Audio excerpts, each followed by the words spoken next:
Hello and welcome to the Media Review segment.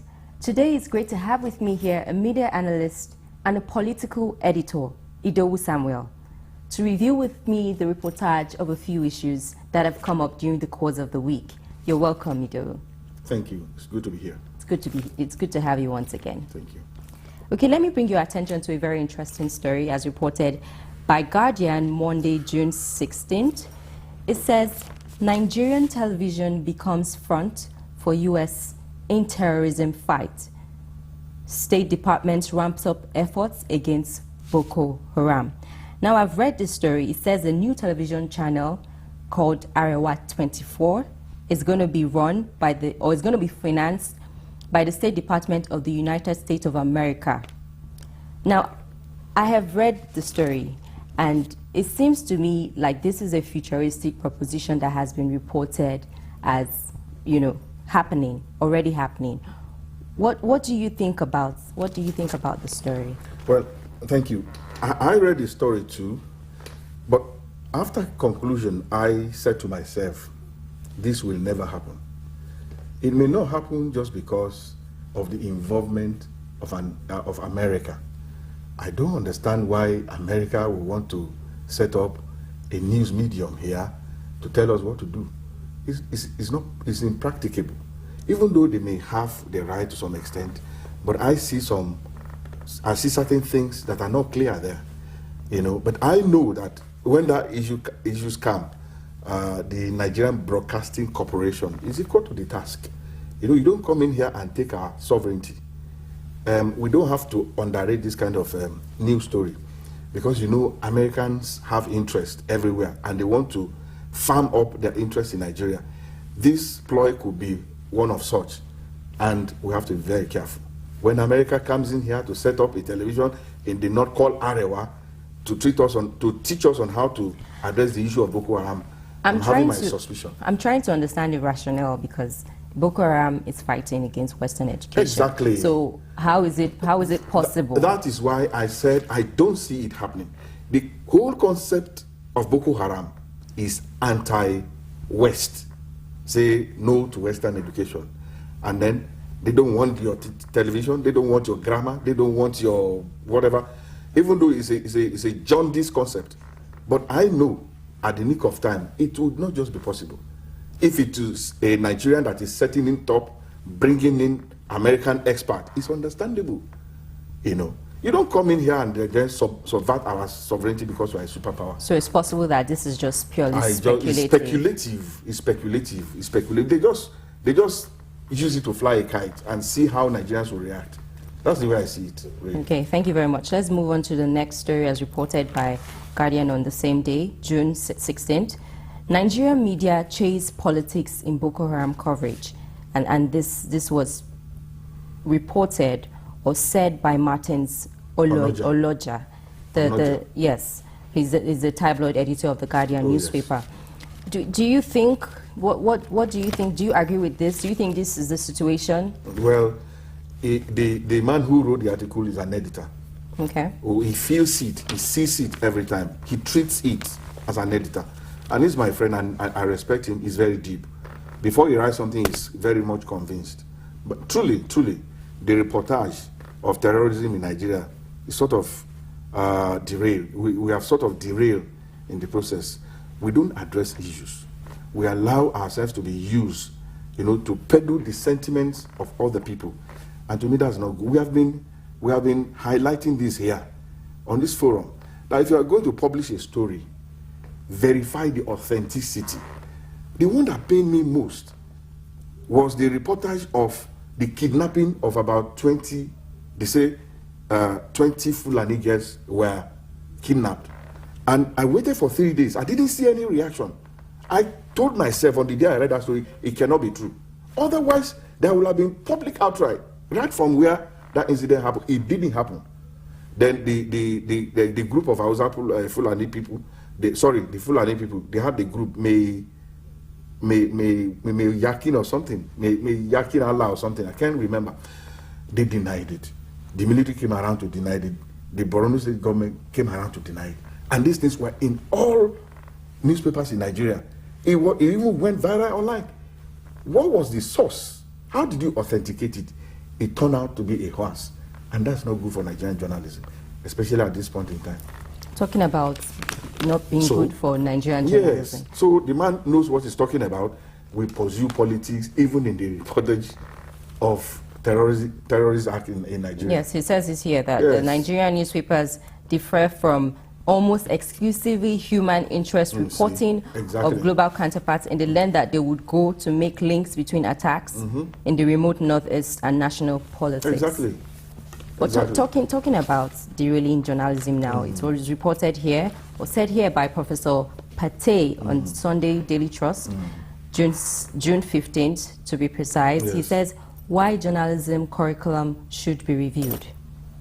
Why do you think that journalism curriculum should be reviewed, in addition to what you have already pointed out? You know, in life, they say nothing is permanent. If there's anything that is permanent, it is change. There must always be a change. And you know, when the founding fathers of journalism in the United States brought about the ideas of expanding the scope, there were some pillars that an average journalist must follow. You publish the truth, you entertain, you report what has actually happened, not embellishment. Do you understand? So, looking at those fundamentals of journalism, you see their guiding principles. But unfortunately, as time progresses, you see a whole lot of derailment. People set up newspapers not to pursue the tenets of journalism, but to pursue some parochial interest. You see people setting up... Mainly political. Yes, mainly political, especially in Nigeria. And that is why you see sensations everywhere. You understand? Some people will just say, we are setting up a newspaper to pursue our tribal agenda. They are not concerned with education. They are not concerned with health. That narrow line is what they want to pursue. And if you founded a newspaper based on that, there will be a lot of derailment. So I agree with him. There should be a refining of the curriculum this is brought about journalism. Yes, and this that's necessary. Professor Umar Pate of Bayero University. He's a professor of journalism, if you probe very well. Yes, he knows what he's talking about. And you know, these days, people hardly go through the school of journalism. Every manners of people just get crashed into it. You don't go to school. When I joined journalism, I joined as a BSc. But I looked at myself, for me to have foundation, I attended investigative courses, you know, as brought by the World Bank. It was then my eyes became clear that this is the way you practice journalism. And then I went to School of Journalism, you know, to complement those things.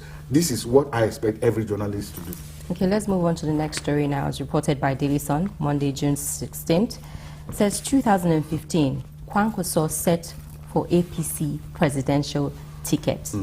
And the source of the story is from a chieftain of APC saying that, okay, Kwankwaso is going to be a presidential candidate for 2015. And I'm going to give you time to talk, but then again, I want you to put this in mind. He said live, Kwankwaso himself on TV, that he's yet to consider that. Yeah. So I want you to, I know you're a politics editor. Thank you. You are very, very correct. But when you read stories like this, you just smile to yourself because you know the undercurrents. I can say with my little measure of experiences and what I've been feeling in the political circles, that this might not be far from the truth. Because I know at a point in time, some people, co-governors, were touting Kwankwaso to come in and contest the presidential ticket of APC. This I know very much. And this is sort of creating some little crisis in APC. Do you understand? So are you an insider? I'm not an insider, but I can say I'm an insider because we cover them. Okay. We are with them always. The convention that just went, we were there. We saw how everything played out. Do you understand? But the most important thing, somebody who wants to contest presidency we want to consult widely before he jumps to conclusion. That is probably the reason he said, no, I've not even given a thought to that idea. But along the line, when it begins to happen, you'll be amused too. This is exactly what happens. And I know this kind of things is creating little crisis in APC for now. How they are going to manage it is left to them. Thank you very much. Let's move on now to the health sides of things. Yeah. Look, I've been noticing this trend in Guardian a lot. They've been reporting health-related stories, casting it as their headlines. Okay. It says, and this was reported June 17th, regular intake of suya, nkwobi, others raises breast cancer risk. Also reported June 16th as well by the Leadership newspaper, mango may help in obesity and cancer treatment. Okay, all health. Yes, all health issues. Reported also Sunday, June 15th, by Plus, says red meat may raise breast cancer risk. What do you think about the need to pay attention to health-related issues? I like Guardian for this. And I know Guardian will be the only newspaper that is pursuing this line because it's a very conservative paper. And you know, why I like Guardian is because it refrains very often from the idea of sensation. You hardly see sensation in Guardian. So if Guardian is bringing up health issue into the front banner headline, there's nothing bad about it. And I think that is what other newspapers in Nigeria should be doing. Educate the public. It is not only about politics. Not everybody reading this will take time to put it in archives. And that's the reason it caught your attention. If we are able to do this, look, there was a time I fell sick. I was taken to a hospital and I was educating the doctors on what to do, how to treat me. I'm not a doctor, but I've been so much learned on that ailment that I just needed the expert hand. Is because I read anything on health issues. I just read and read and read. Thank you. Thank you very much. Thank you very much. We have to stop here now. Thank you. You may want to pay attention to health-related issues. Yes, it's very important. It's been great having you join us on the Media Review segment today. I hope you've had it insightful with Idowu, Samuel, and I. Thanks again for being part of the segment. I'm Eniton Kediji.